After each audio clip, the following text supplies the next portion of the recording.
Did you know I'm utterly insane? Has the whole world gone crazy? Hey, you want to see crazy? I'll tell you. Have you gone mad? Most everyone's mad here.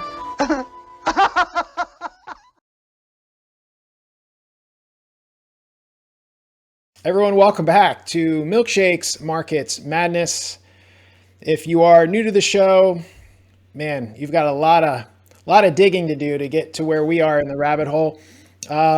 Milkshakespod.com is a good place for you to start. The YouTube channel has a playlist called Start Here. The entire YouTube channel is very well organized into different playlists. We do different segments throughout the week. We feel like it's structured in a way where you can slowly work your way through the conversations, eat the elephant one bite at a time. And for this recording, I just want to let everybody know, because it's going to be shared on Saturday. This is not our typical full-length weekend episode, which will come out tomorrow, Sunday. This is more of a late release for the Madness edition. And on the Madness edition, we kind of go a little off the rails, a little bit of markets, but more just kind of the madness that makes us shake our head and do a bit of a face palm. And quite a week for that. Before we get into anything that's gone on this week, the highlight, really where we left off on the Monday peak of the week, which is our beginning of the week episode, we talked about what's forthcoming. We teased everybody that you are off to St. Bart's for a summer camp retreat, financial markets madness adventure with Hugh Henry. You want to share a little bit of that adventure with us? Yeah, I had never been to St. Bart's before, but I have to say, everybody that's been there says it's the most amazing place, and I tend to have to agree with them, having been there now. It's like this little jewel box that's just dropped into the middle of the Caribbean, and it's like no place I've ever been. I was telling Hugh that it kind of reminds me of New York, not in that they're similar, but that when you're in New York, you're in New York. It's really like nowhere else. And that's kind of how I felt about St. Bart's. It's just like the perfect little island. And it's not very big at all. I mean, you can go around the whole thing in less than an hour. And, every time you turn a corner or go over a hill, it's like you want to stop and take another picture because it's just, perfect. So, yeah, we had a fantastic time. And, of course, Hugh is Hugh. And the property that he has is incredible. Roman Abramovich bought a place down the road from him, I don't know, 5-6 years ago. And we drove past it. I think Hugh's house is better than Roman's. So, it is what it is. What is he? It's Chateau Le Blanc, or is that what he calls it? Le Blanc Bleu, I think. Okay. Yeah. So it even has a name to go with its exquisiteness. Yeah.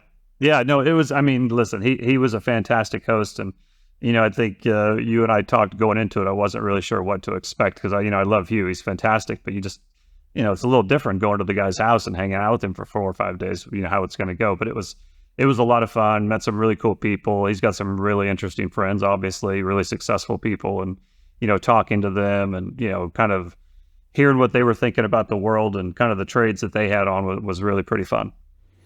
Well, there is a video that they shared with us, and we will put a link into the show notes. And it's another one of those reminders that, sometimes when you're watching these videos, it's worth taking a note, going into the description, looking at the chapter timestamps and some of the other resources that are there.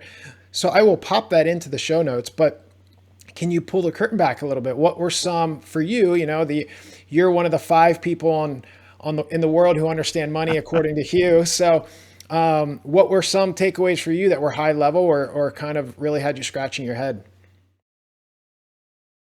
Well, so, George Gammon was there, who's a buddy of mine, and he's really good about kind of digging into things and doing his whiteboards and kind of showing people step by step how things work. And then Jeff Snyder was there, who I've gotten to know pretty well over the last 4 or 5 years. And I mean, that guy goes deep down the rabbit hole and how the whole system works. And, I won't claim to know it as well as he does. But just kind of sitting around for 2 or 3 days talking to the guys. And, one of the things that we really got into was, this notion of reserveless accounts. And what I mean by that is, the way the system kind of works is that banks have reserves and then they use those as collateral, right? They use the reserves they have either in their accounts or at the Fed to create, loans, and, everything's kind of pyramided off the monetary base. And that is true. That is how it works. but then we have this euro dollar market where they don't even really have a monetary base. They sort of do, but they, it's just leverage on top of leverage. And then not only that, but, then you get these, they're called these nostro accounts where it's just one bank lending money to another bank, and they just kind of, it's basically just a ledger. So you owe me and I owe you, and, the central bank doesn't even necessarily know about it. And so you just realize that it's just level upon level upon level, and none of it really exists, and as long as the shark is swimming, so to speak, as long as the system is moving and people are happy and spending and credit's being extended, it all works great. The problem is when it all stops working great, right? And you get a credit contraction. And, because there's no one entity that really has a grasp of the whole picture, I kind of put my finger on it this weekend as part of the reason that, you get the Fed and the ECB and the Bank of Japan, and they always do these ad hoc solutions when the problems come up. And the reason they do these ad hoc one-off solutions that kind of fix the current problem is because nobody has the big picture, because it's all this like kind of this amorphous ether of credit that's been extended all over the world in this Eurodollar market. And since it's unregulated and unmeasured, nobody really knows, right? They think they know, but they don't have a clear picture, and so they just try to solve the current problem right in front of them. And that's why I think this is eventually going to end badly. Again, whether that's next week or next year, 10 years from now, I don't know. But these guys know the system about as well as anybody, and they don't even understand exactly how it works. We're all kind of trying to piece it together as best we can, and then explain it to others. And the other part of the problem is, and we were all laughing about it, because if you don't start with common definitions, then it's even harder, because I've come at it from one way, just digging through the dirt, basically trying to figure out how this all works, and I know how to explain it in my words. And Jeff's come at it from a little bit different language, right, in a different little bit way. And so if he says one thing, there were several times where we'd be deep into a conversation and we'd have to stop and say, okay, what do you mean by that? And it wasn't even necessarily a confusing term, but just what I called cash, they might not call cash. Or if you said reserves, you had to be very specific. What do you mean by reserve? Because one person's reserve is somebody else's doesn't think of that as a reserve. And that's just a very simplified example, but that's part of the problem. Then George, he does his whiteboards and he explains it in a certain way. And so it's really hard to have a really deep conversation, even from people who really understand it. It's hard for them to have a very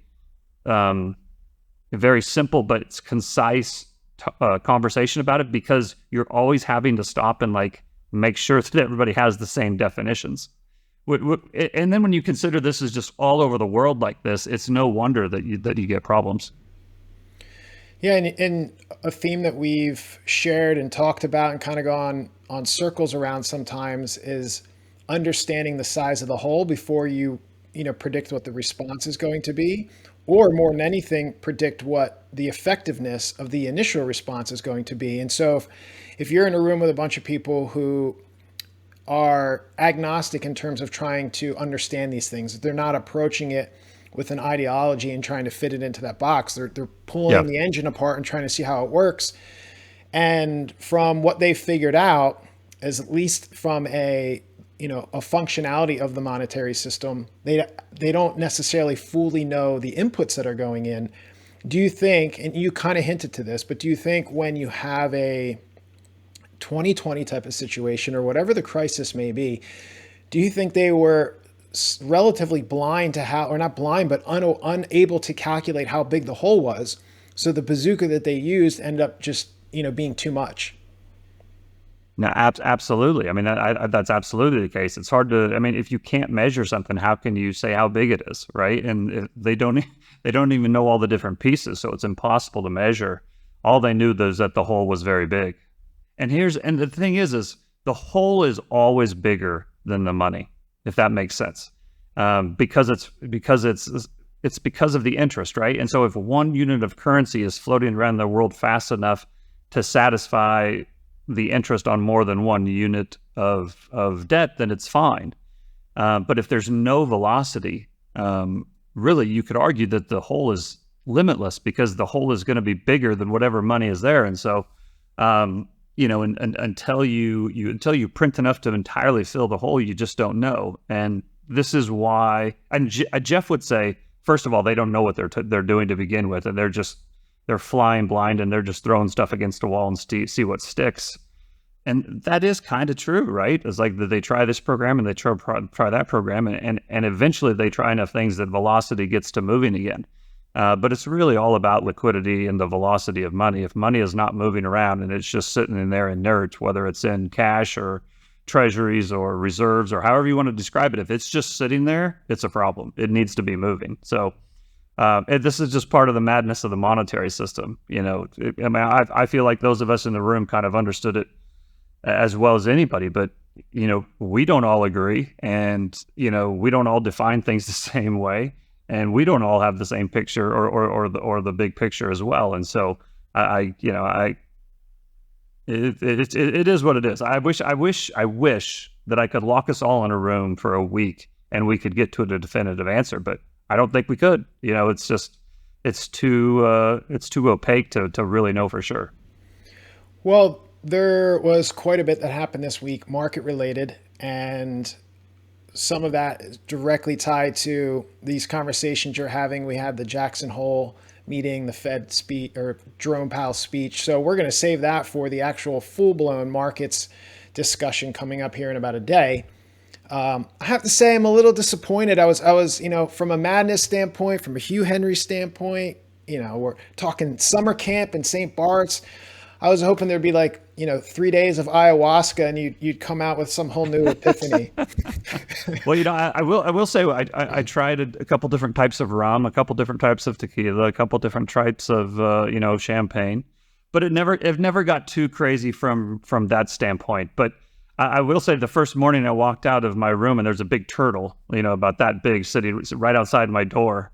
So that was pretty interesting. And then I took another 5 steps and there was another one. So that, there's these turtles kind of crawling all over the property. There's wild goats all over the island. On the morning that I left, there was, do you know what those little moke cars are? It's like these little things for tourists. And so, one of the guys was taking me to the airport at 7:30 in the morning, and we were in the moke, and there's no trunk. There's 4 seats. And so I'd thrown my suitcase in the back seat and I'm sitting up front. And, it's like San Francisco. It's like there's all hills. There's no flat part on the whole island. So we're going up and over and we go around this corner probably a little faster than we should have.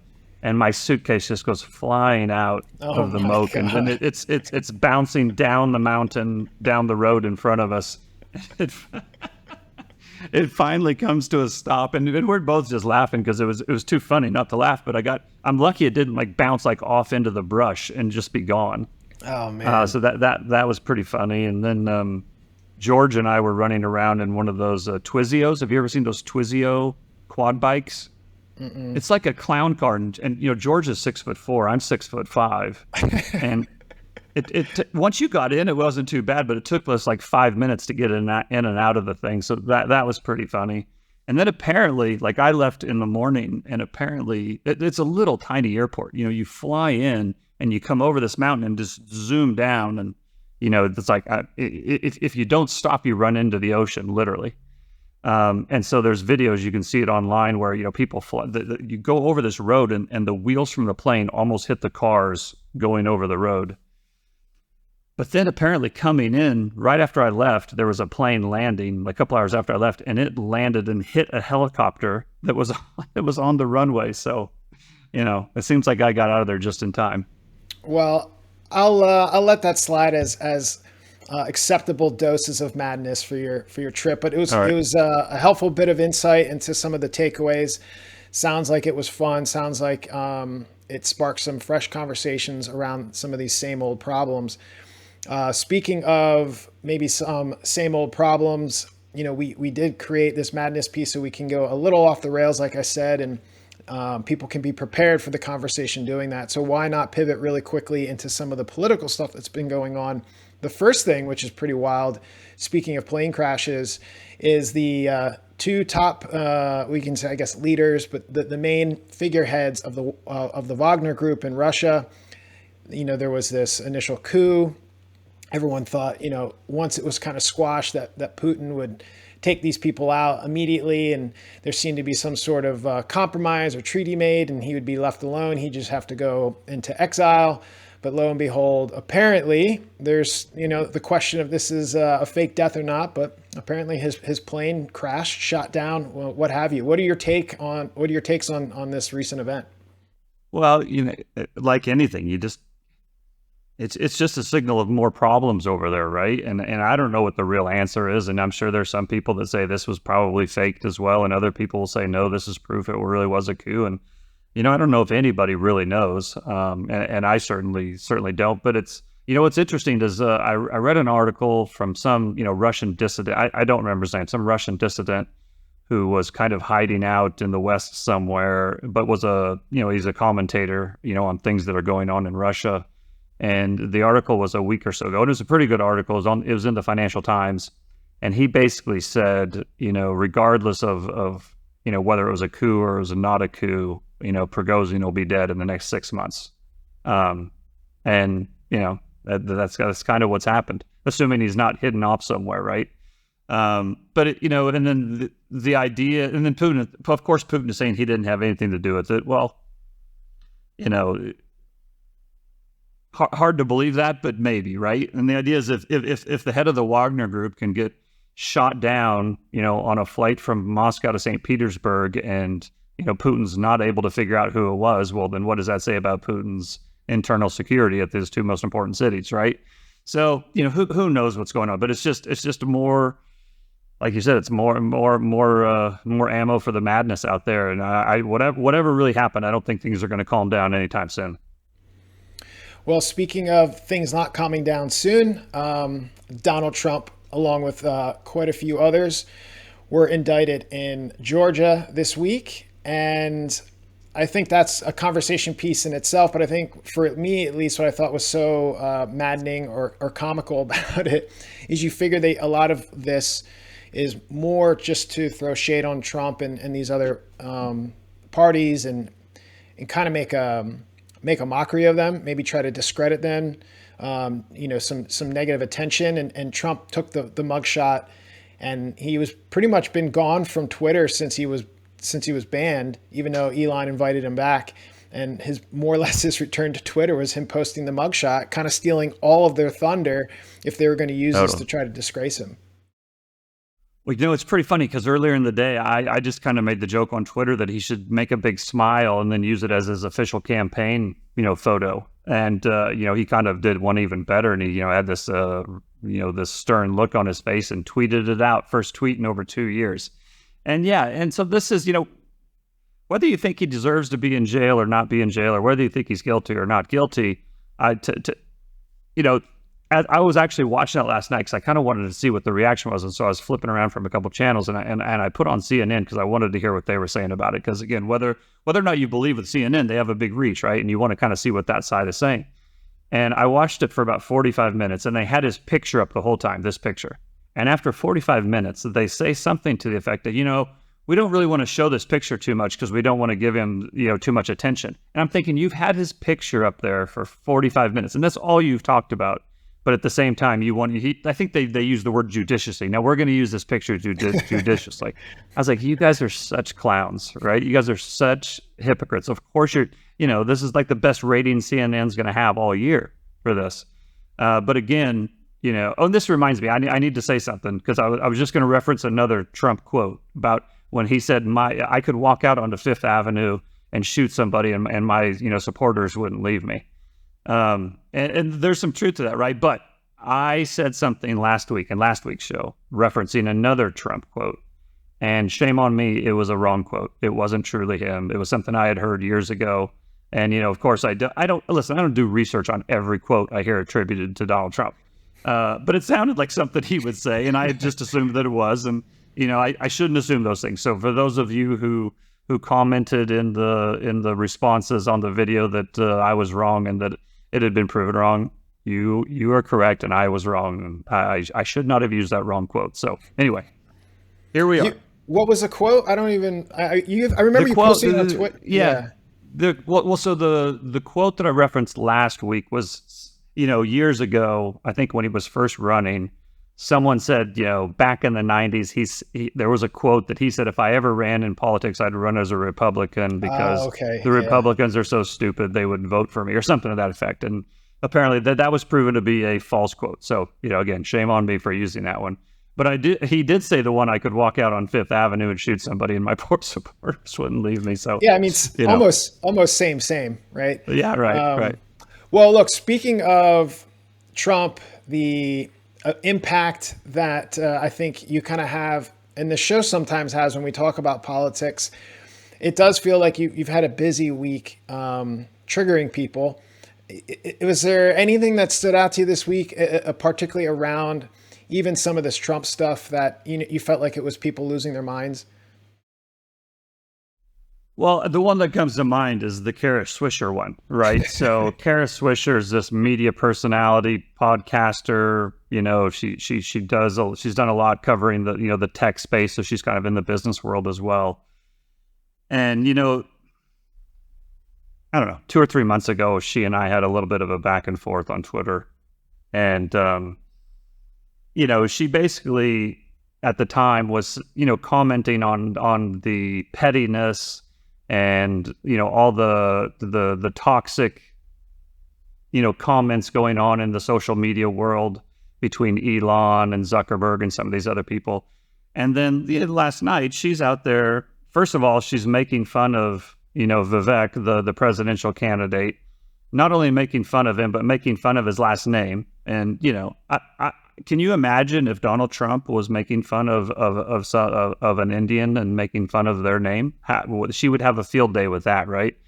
And so her comment was, back a couple months ago was, this toxic pettiness, amongst these billionaire CEOs. So I just basically retweeted something, retweeted her retweet and say, I'm glad to see that Kara is, above all this pettiness and toxic, toxic comments.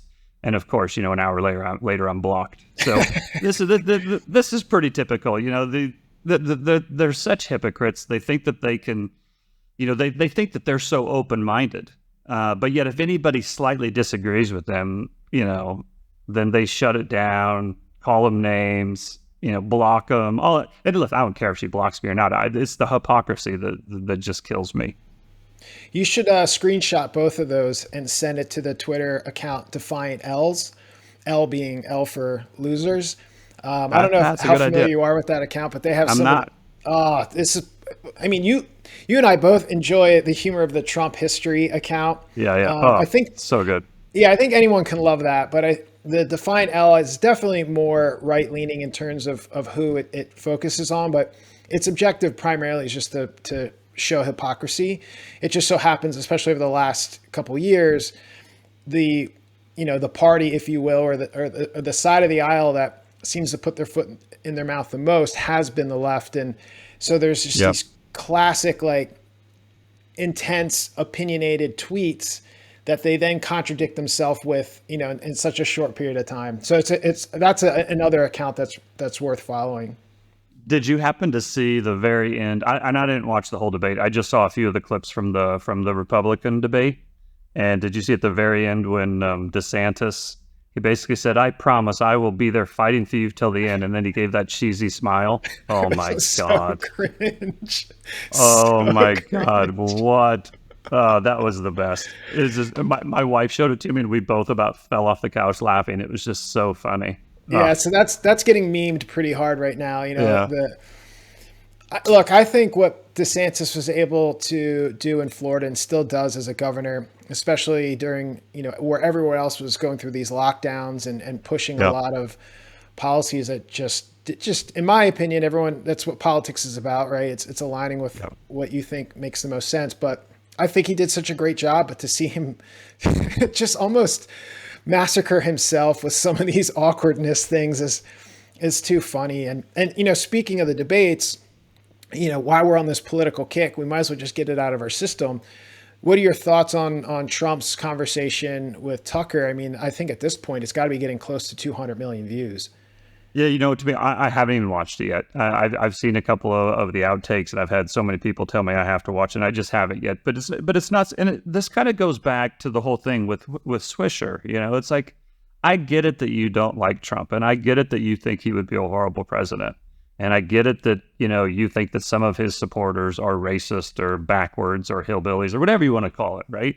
But, there's hundreds of millions of people in the United States who don't feel that way, And again, whether you agree with them or not, it doesn't matter. But you continually making fun of them is what feeds them and what gives them more energy. So it just, to me, it shows the lack of self-awareness, on the behalf of the media, whether it's the Trump picture or whether it's all the negative coverage or whether it's, the continual, the bash. It's like they're shooting themselves in the foot. Like if they don't want Trump to be president, well, then stop shooting yourself in the foot and wake up a little bit, And so, yeah, it's all part of the madness. I wish I could just bottle it and sell it, because if this is just, the outrage and the Trump derangement syndrome is real, and maybe you think it should be real, and that's fine. I'll respect that. If you think it's deserved, fine, but it is real. Like, people cannot handle it. They literally cannot handle it. Well, we did have some madness in the stock market. I think at this point, some of those events we'll save for the weekend episode. I think it'll mesh better considering kind of the tangent we went on here. But one last thing, maybe I'll drop in front of you to get your feedback on. It was a madness week, which means it was kind of a meme week. Lots of different jokes and satire getting thrown around. And speaking of tone deafness or people who are lack self-awareness, Chamath, speaking of massacring yourself, this guy made this comment about being in the arena and chastising somebody that he, basically, dumped on to make a buck. Yeah. It's funny because probably, how long ago was this? Maybe 6 or 7 years ago. I was in New York or San Francisco, and I went to this investment conference. It was one of these Sohn conferences where, 5 or 6 people get up and give their presentation and people vote on it. And it's, it's like they say I'm long or I'm short. It's basically an investment idea, but it's a charity thing. And I didn't know who Chamath was. Never heard his name before. I think he had just recently left Facebook and maybe he was running a VC fund or something. No clue who he was. And he got up and he gave one of the best presentations I have ever seen. And I think, I don't know, I might have even tweeted out something about it. I was like, I don't know who this guy is, but he's amazing. Like the presentation he gave, the eloquentness with which he gave it, the force of his arguments, I was like, this guy is freaking brilliant. And so then, of course, I started following him and I was like, oh my God. It didn't take me long to realize that maybe the book was the cover was a little better than the book itself. And then now, he's just kind of become a caricature of himself. And, it's I never begrudge anybody their money. And, to the extent that they, they started a company, they did well, they made money, good for you. But my God, if you make $1 billion, at least try to stay grounded. You know what I mean? Try to interact with a few normal people in your life. And it's funny because him and Bill Ackman are kind of the same. They're super successful. They've made all this money. And then they'll try to make these comments or these arguments that relates them to the common man. But it just, again, total lack of self-awareness. And I a lot of times I think these people should just not say anything. And I'm sure they think the same thing of me, so fair enough. Chamath is this. It's just like every month. It's like he does something that just puts his foot further in his mouth. It's unbelievable. Yeah, look, it's not easy. You can't every time say something that resonates with everybody, and you're going to put your foot in your mouth once in a while. That's part of having an opinion and certainly trying to find success in the world. But I feel like part of the thing that just really frustrates and infuriates people is this attitude that, they're better than everybody. And I think they underestimate how much luck had to do with it. Luck has a lot to do with where you start off in the race too. And,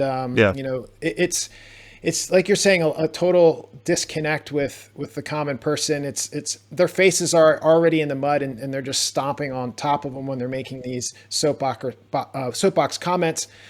But in his case, he's just been continually just a disaster, and to have that total lack of self-awareness and continually I think part of it too was the quote itself. Like that quote, I think he's basically referencing that Teddy Roosevelt quote, which is literally one of the best quotes ever. And the thing is, I actually really love that quote because, you know, I've probably referenced that myself, you know, in these little Twitter wars and these little, trolls that show up and call you out for every bad call or whatever. And, you know, it is true. Like, it's very easy to cast stones from the sidelines, and it's much different if you're in the arena fighting every day.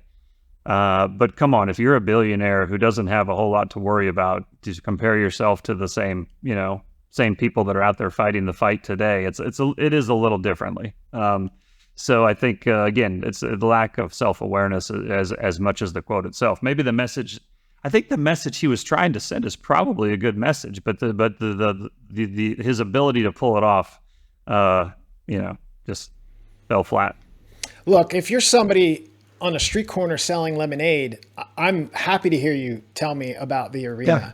But if you're a billionaire who many would argue made that money by grifting and saying one thing out of one side of your mouth and then doing another, it's a whole nother level of hypocrisy. So it's madness. It's funny. I will say it again. We thought we would do a madness segment. It would be like, ha ha ha, look at this one thing, and we'd be on with our day. It'd be the way we ended the week. And here we are doing another 30-minute plus recording of all the chaos that's been going on. Granted, we didn't have a midweek update this week because you were off in the glory of Hugh's presence and everything that was going on there. But it looks like we're caught up on the madness, and we will catch everybody up on the markets, what has transpired this past week, in our full-length episode, which we will be recording here shortly and sharing with you in about a day. So, Brent, thanks for spending the time to share some of your thoughts, some of the chaos that has gone on this week, and we look forward to hearing from you on your thoughts for the markets as well. Cool, man. We'll talk to you soon. All right. See you guys soon.